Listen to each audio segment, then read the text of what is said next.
êtes en direct d'Africa Today. Merci pour cette confiance. Bonsoir à tous. Bienvenue dans ce journal. On commence ce journal par la tenue ce jeudi à Conakry de la session ordinaire du Conseil des ministres. Sous la présidence du chef de l'État, le Conseil a entendu des communications des ministres du Plan et des Transports et examiné des textes soumis par les départements de l'environnement, des eaux et forêts ainsi que celui de la justice, garde des Sceaux. C'est au terme des débats que le Conseil a décidé notamment le démarrage du projet de construction du Centre national d'environnement et de sécurité automobile. Daouda Mohamed Kamara. Selon le compte-rendu lu par le porte-parole du gouvernement, le Conseil a entendu au titre des communications d'abord la ministre du Plan et de la Coopération. Cette communication de Mamakani Diallo était relative à l'élaboration du rapport annuel du gouvernement. La ministre a annoncé que le dit document fera la synthèse des résultats obtenus dans les différents domaines de la vie socio-économique du pays durant la période sous revue. Sa communication a porté sur le contenu et le format du document, le calendrier de préparation et le comité de préparation. S'agissant du contenu et du format, elle a indiqué que ce document doit être analytique pour illustrer les changements intervenus dans les différents domaines depuis la mise en place du gouvernement. Il s'attellera à identifier les vrais problèmes qui limitent l'efficacité gouvernementale et proposera des solutions pour lever les contraintes en vue de mieux prendre en charge la mise en œuvre du plan national du développement économique et social qui sera désormais la feuille de route du gouvernement à l'horizon 2020. Le rapport d'activité de chaque ministère qui devra parvenir au ministère du Plan au plus tard le 15 janvier 2017 le devra selon le canevas suivant. 1. Rappel des objectifs prioritaires et actions phares de la lettre de mission de chaque département. 2. Résultats atteints en 2016 par rapport à 2015. 3. Contraintes dans la mise en œuvre des objectifs de la lettre de mission. 4. Recommandations. Et enfin 5. Actions envisagées pour l'année 2017. Un autre élément au titre de la communication, c'est la relance du contrôle technique automobile en Guinée. Cette opération interrompue depuis 2004 revient aujourd'hui avec des objectifs précis. Adopter une vision impérative du contrôle pour la préservation de l'environnement et de la sécurité automobile. Les 10 centres seront donc agréés par le ministère des Transports. Doter le pays d'un centre national d'environnement et de sécurité automobile, le CNESA, localisé à Conakry avec l'appui financier de l'Union européenne. Cette institution a donné son accord de principe en ce sens. Le coût total de réalisation de ce centre est estimé à 3 millions d'euros, comprenant la construction du bâtiment, l'équipement, la formation du personnel et une assistance technique pendant 3 ans. Supprimer et interdire toute situation de monopole de droit ou de fait et ainsi libéraliser les activités de contrôle technique automobile conformément à la lettre de mission du Premier ministre. Ce projet, selon le ministre Oye Guilavogui, obéit à un plan d'action sur une période calendaire allant de décembre 2016 à décembre 2017. Démarrage ce jeudi à Conakry d'un atelier d'information et de sensibilisation sur la transparence dans le secteur des pêches. C'est une initiative du département de la pêche, de l'aquaculture et de l'économie maritime et les partenaires au développement. La démarche vise à assainir le secteur afin de permettre aux populations de bénéficier de leurs ressources halieutiques. Moussa Sefa Kamara. Le secteur de la pêche, pourvoyeur d'emplois, mais aussi une source importante de devises pour la Guinée. C'est pourquoi il a besoin d'une gestion saine et transparente. Alors la question de transparence et la participation des acteurs étatiques et non étatiques dans ce processus semble un facteur incontournable. Qui cherche à rendre la pêche plus durable et plus responsable par le biais de la transparence et la participation dans le secteur de la pêche. Pour que cette activité puisse contribuer de façon optimale au développement des pays côtiers, il faut des synergies d'action et beaucoup de prouesses des États. Des efforts doivent être consentis pour la gestion durable des ressources, la modernisation et la structuration du secteur et la lutte contre la pêche INN. Cependant, ceci doit être soutenu par des mécanismes de gouvernance visant à enraciner la pratique de la transparence sur les accords fonciers relatifs à la pêche, l'information sur la pêche maritime et la participation des acteurs non étatiques à la gestion du secteur. Ces échanges d'informations entre les parties prenantes peut être le seul moyen pour ainsi diagnostiquer des problèmes. Nous avons à l'esprit que c'est par une concertation permanente entre l'administration et les acteurs non étatiques intéressés au devenir des ressources halieutiques que chacune des parties ainsi citées peut exprimer ses opinions en vue de constituer ensemble une plateforme solidement ancrée dans le secteur et par l'union des efforts pour la mise en place d'un système efficient de protection de notre patrimoine, des ressources halieutiques aux demeurant ressources vitales. Pendant ces 2 jours, les mécanismes de transparence adaptatifs et adoptables, le partage d'expériences pour l'application concertée des pratiques de pêche responsables seront discutés par les participants. Améliorer la qualité de la gouvernance locale, c'est l'objectif que vise le réseau Afrique Jeunesse de Guinée. Cette structure a procédé ce jeudi au lancement d'un atelier préparatoire sur l'élaboration du projet d'appui à la mobilisation des jeunes et à leur éducation électorale pour les élections communales et communautaires. Saloum Kondé. C'est pour atténuer la soif de démocratie dans les collectivités locales que cette rencontre a été initiée. Il sera essentiellement question de la mobilisation des jeunes à travers tout le pays pour se présenter et participer aux élections locales. Une manière de leur permettre de s'approprier les concepts de gouvernance à la base. Les jeunes ont le plus grand nombre de problèmes, d'interrogations, de manque d'espoir. Et pour corriger cela, il faut agir à la base. Il faut choisir ses responsables, les choisir de façon responsable et surtout contrôler ce qu'ils font. Et cette gouvernance locale, si elle est améliorée, la gouvernance générale au sommet s'en trouvera également améliorée. Après avoir estimé le taux de jeunes que constitue la population guinéenne, le représentant du président de l'Assemblée nationale s'est dit préoccupé par l'amélioration de la qualité de la gouvernance locale. Lorsque vous avez plus de 60%, donc autour de 63-64% de jeunes qui constituent la population d'un pays, cela veut dire que rien ne peut se faire sans l'association de cette jeunesse. Et comme vous le savez, l'Assemblée nationale, qui est donc l'instance de représentation du peuple de Guinée, se sent donc concernée dès l'instant où la jeunesse est aussi appelée à jouer un rôle. Les élections de proximité intéressent certes les jeunes et l'on se demande comment la jeunesse pourra s'impliquer activement dans le processus électoral. D'abord, nous allons former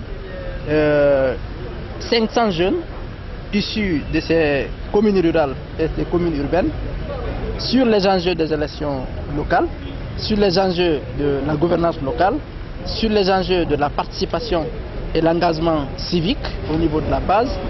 Et ensuite, ces jeunes vont être des vecteurs de messages, de bons messages au niveau des ménages. Pour joindre la parole aux actes, des séries de formations et des actions d'animation sont programmées à l'intérieur du pays.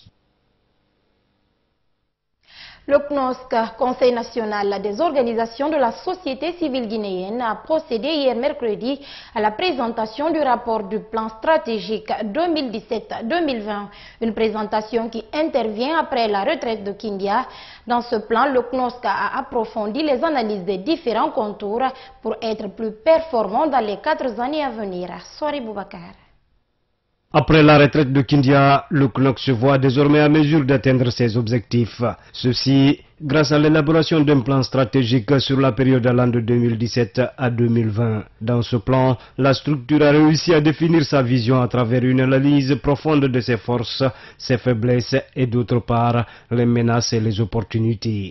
Les objectifs étaient d'abord de doter l'institution de ses outils de transparence, les manuels de gestion administrative, de programmatique, financière, de suivi, évaluation et de communication. 2 consultants nationaux avaient été recrutés qui ont travaillé sur ces documents et un consultant international a été aussi identifié pour aider au Conseil de se doter d'un plan stratégique pour les 4 années à venir. Dans ce rapport, des projets et activités ont été identifiés pour l'atteinte des objectifs, de même que les moyens financiers pour leur mise en œuvre. Le budget provisionnel de la mise en œuvre de ce plan est estimé à 33 127 185 000 francs guinéens. De l'avis du président du CNOSC, Dr Dansa Kourouma, pour une première, son institution évoluera de manière moderne. Avoir une institution performance par rapport à son professionnalisme, au respect, n'est-ce pas, de ses engagements, la prise en compte de l'ensemble de ses démembrements dans la réalisation d'activités, mais fonctionner comme une institution moderne avec pour colonne vertébrale l'utilisation des technologies de l'information pour que les démembrements, les entités membres soient informées de minute en minute des activités que nous menons, et tout ça avec des procédures de gestion administrative et financière transparentes, auditables.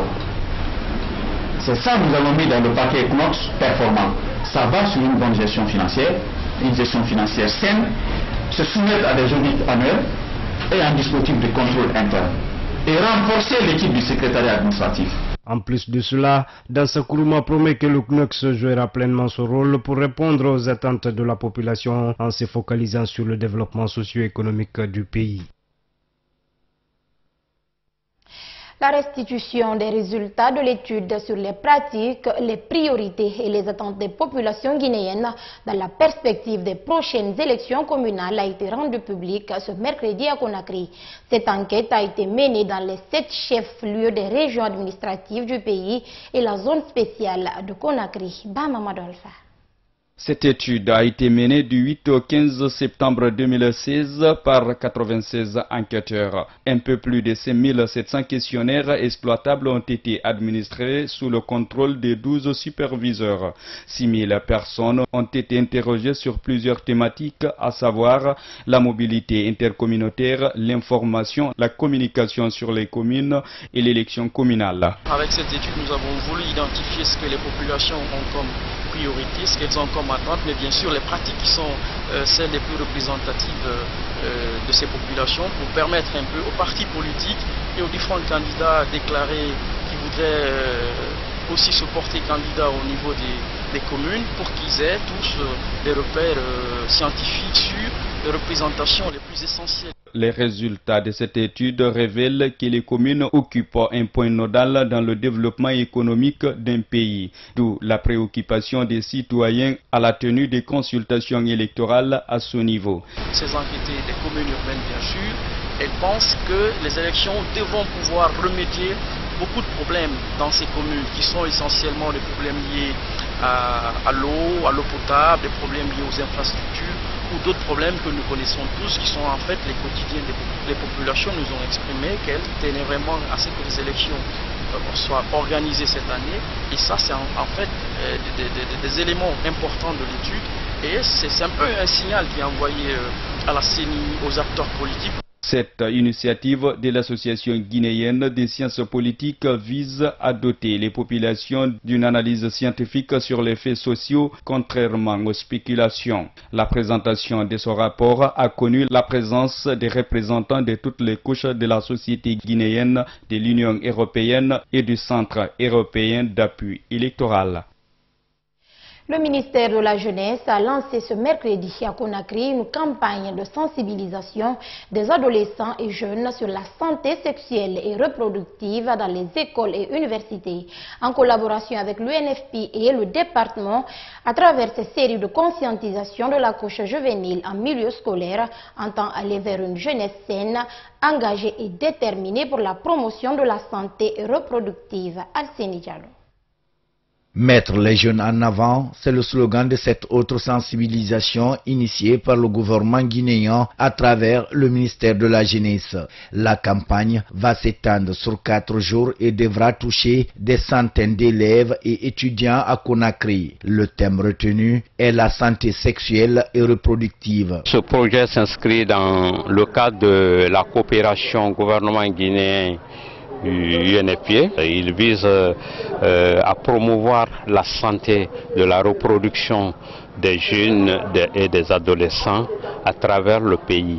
Nous le lançons aujourd'hui à l'université Symphonie Générale Lansana Conté de Symphonia, et elle va s'étendre sur 4 autres institutions universitaires et scolaires, à savoir le lycée de Kipé, le lycée de Nimbaya, le lycée d'Onka et l'université Gamal Abdel Nasser. Pour atteindre leur cible, les organisateurs ont choisi 4 panels de travail, notamment sur le VIH, SIDA, le volontariat jeune, les questions transformation intergénérationnelle et la dividende démographique.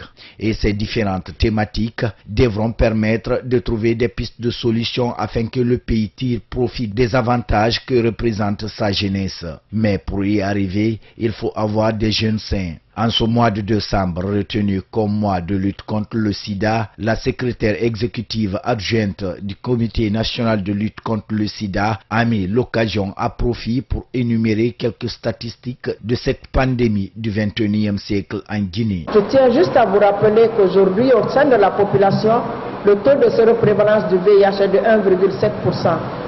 Mais dans cette population, vous saviez tous que les jeunes ont une grande partie. De sorte que pour les jeunes de 15 à 24 ans, nous avons un taux de séroprévalence de 0,9% qui n'est pas à négliger. Pour ceux de 15 à 29 ans, un taux de 1,5% qui n'est pas à négliger. Et de 25 à 29 ans, le taux est de 2,3%. Au cours de ces journées de sensibilisation, les cadres du ministère de la Jeunesse et ses partenaires devront tenter d'inverser cette tendance, d'où l'appel aux partenaires et à la jeunesse. Il faudrait que nous décideurs, nous gestionnaires de projets et programmes, que nous nous donnions la main afin de vous offrir toutes les potentialités bien sûr positives, afin que vous puissiez apporter cette contribution à l'édification d'une nation forte et émergente. Je profite de cette occasion pour lancer un appel à tous les étudiants et étudiantes à s'impliquer davantage dans cette lutte afin que nous soyons une jeunesse saine pour notre nation. Pour que cette invite atteigne les cibles des étudiants de Sonfonia, un film intitulé « La vie » a été projeté. Les femmes de Dabondi dans la commune de Matam ont barricadé ce jeudi l'autoroute Fidel Castro, empêchant ainsi la circulation devant le nouveau grand marché de Conakry. Elles réclament 900 places au sein du dit marché promises par le chef de l'État lors de l'inauguration. Diao Bachir était de la partie, suivez son reportage. À peine inauguré, le grand marché de Conakry commence à faire parler de lui. Ce jeudi, les femmes de Dabondi ont investi l'autoroute, bloquant ainsi la circulation pendant un bon moment. Elles réclament une transparence et le respect des engagements concernant l'octroi des 900 places promises par le chef de l'État. Le président Alpha Condé avait dit que ce marché est construit pour les femmes, qu'elles peuvent s'installer gratuitement, mais les gestionnaires de ces lieux nous chassent. Nous, notre objectif, c'est de nous restituer nos places pour vendre nos articles. Selon des informations recueillies sur le terrain, la constitution pour l'installation des femmes, 2 listes seraient en circulation. L'une fournie par la mairie de Matam et l'autre par le nouvel administrateur nommé par le chef de l'État lui-même. Une confusion constituant ainsi la principale cause de la colère des femmes de Dabondi. Un toiboyi que le gouverneur de la ville de Conakry tente de résoudre à la mairie de Matam. Il était question qu'on quitte les lieux puisqu'il y avait un toiboyi. On revient au niveau de la commune de Matam pour qu'on puisse se retrouver. Toutes les parties prenantes pour que les gens viennent s'expliquer. On s'est expliqué. Il y a eu un problème d'incompréhension entre l'actuel administrateur du marché et la maire de la commune de Matam. Alors nous sommes tous convenus qu'il fallait rester les femmes rentrées. Et qu'au moment venu, quand on aura fini, on va appeler les femmes pour les installer en fonction des 2 listes qui ont été établies. La première par la maire de Matam et la deuxième par l'actuel administrateur de Matam. Par ailleurs, Général Mathurin Bangoura déplore le comportement de certains individus qu'il qualifie de badauds qui sèment des troubles, empêchant la libre circulation des citoyens et de leurs biens. Vous savez que c'est depuis le matin qu'ils ont barré la route. Ça a eu une répercussion jusqu'au niveau de Kindia, jusqu'au niveau de la ville. Donc, les femmes qui étaient là-bas, il y avait aussi des badauds qui étaient parmi elles. Vous avez vu, quand on a demandé aux femmes de venir ici, elles n'ont pas accepté de venir. Quant à la présidente de la délégation spéciale de Matam, Nenenkoya Touré, elle exprime sa volonté d'œuvrer pour trouver une solution au plus vite à ce problème en faveur des femmes. Le réseau des journalistes parlementaires de Guinée a décerné ce mercredi un satisfecit de reconnaissance au ministre de l'Enseignement technique, de la formation professionnelle, de l'emploi et du travail. C'est une action qui intervient quelques mois après la retraite de cette structure à Kindia en septembre dernier. Ces hommes de médias ont saisi l'occasion pour soumettre à Damantan Albert Camara leur plan d'action 2016-2017. Le président de cette association, Abdallah Baldé, est au micro de Saloum Kondé. Nous avons un certain nombre de points que nous souhaitons vraiment réaliser. Nous voulons que les membres de notre réseau soient formés en journalistes reporters multimédia pour leur faciliter le travail sur le terrain, pour couvrir le maximum que possible les activités de l'Assemblée nationale. Nous avons suivi les démarches auprès du ministère de l'administration du territoire pour qu'on nous attribue un agrément. Nous avons déposé le dossier, nous avons donné l'argent qu'on nous a demandé. Malheureusement, jusqu'ici, nous n'avons pas notre agrément.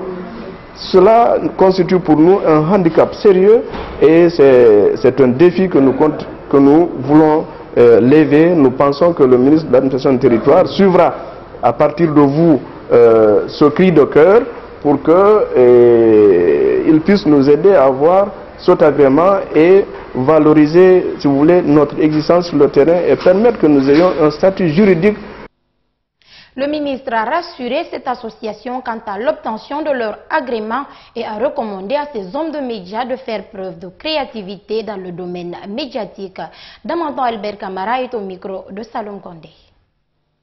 Donc moi je ne peux que vous encourager d'avoir eu déjà l'idée de vous regrouper, de partager les mêmes objectifs, de partager les mêmes soucis, les mêmes préoccupations, mais il faut aller plus loin. Il ne faut pas que ce soit une association supplémentaire. Il faut qu'on sente qu'il y a quelque chose.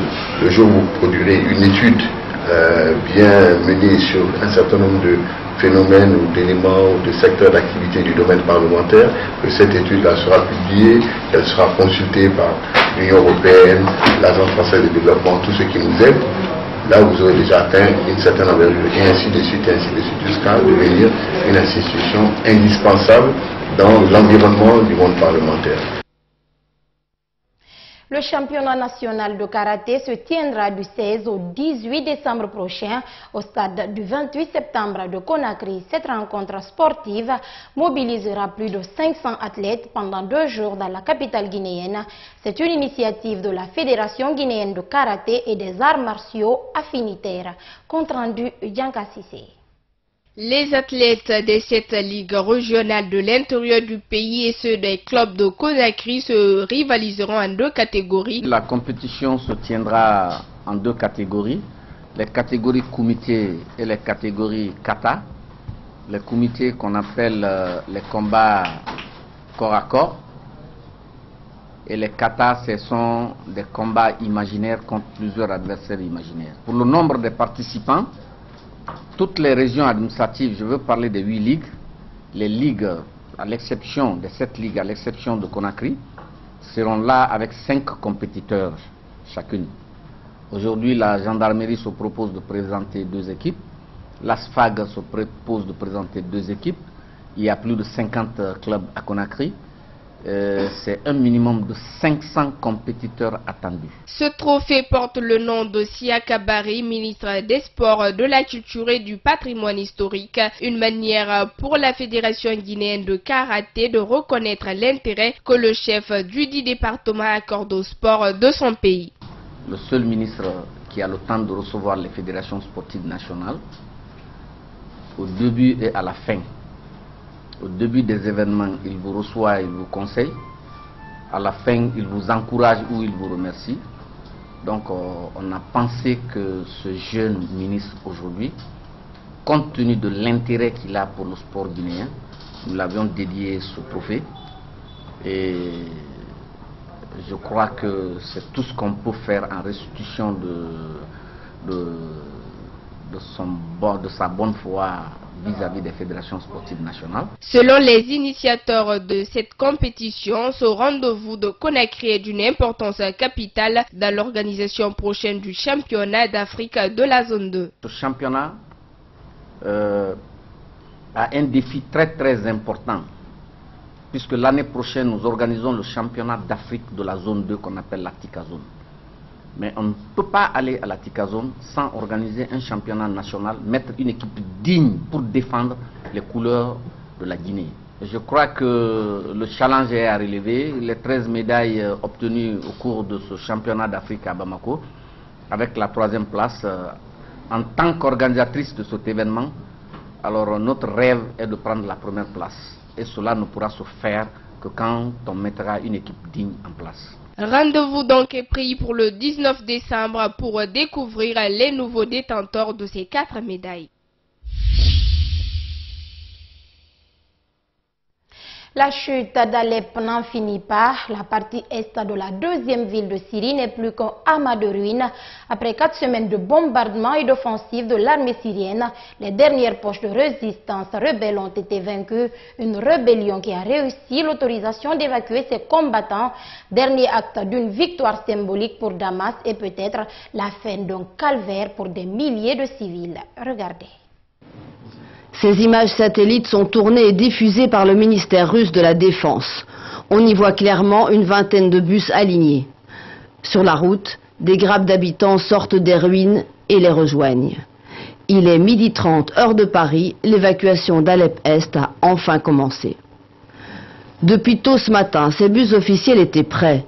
Ils attendaient en bordure des quartiers complètement détruits. En rouge, le personnel de la Croix-Rouge et du CICR qui vont superviser les convois et garantir la sécurité des passagers.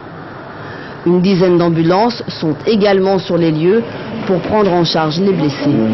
Ce seront les premiers à être évacués avec leurs proches. Ces femmes, ces enfants et ces vieillards ont déjà passé 2 nuits sous ce pont. Ils avaient fui la zone des combats mardi, profitant d'une brève accalmie. En tout, quelques 4000 personnes doivent quitter Alep. Les derniers à embarquer seront les combattants et leurs familles. Nous n'avons qu'un objectif, assurer la sécurité des civils, pas celle des combattants. Notre objectif final est d'assurer leur évacuation en sécurité et nous ferons de notre mieux pour les protéger. La destination finale des convois, Idlib. Voici l'ambiance dans cette ville, l'une des dernières aux mains des rebelles. Des militants manifestent pour soutenir la résistance de Alep. Interviewé par la télévision russe, Bachar al-Assad reconnaît que la guerre n'est pas finie. Libérer Alep ne se termine pas avec les combats dans la ville. Il faut aussi sécuriser les alentours. Et après, identifier quelle sera la prochaine ville, où il y a le plus grand nombre de terroristes. Son principal allié, le président iranien Hassan Rouhani, a félicité les forces armées syriennes et iraniennes pour l'imminente reprise d'Alep, l'une des plus grandes victoires militaires du régime syrien depuis 2011. Ainsi s'achève ce journal. Merci à tous de la fidélité. Bonne suite de programme en notre compagnie. Au revoir.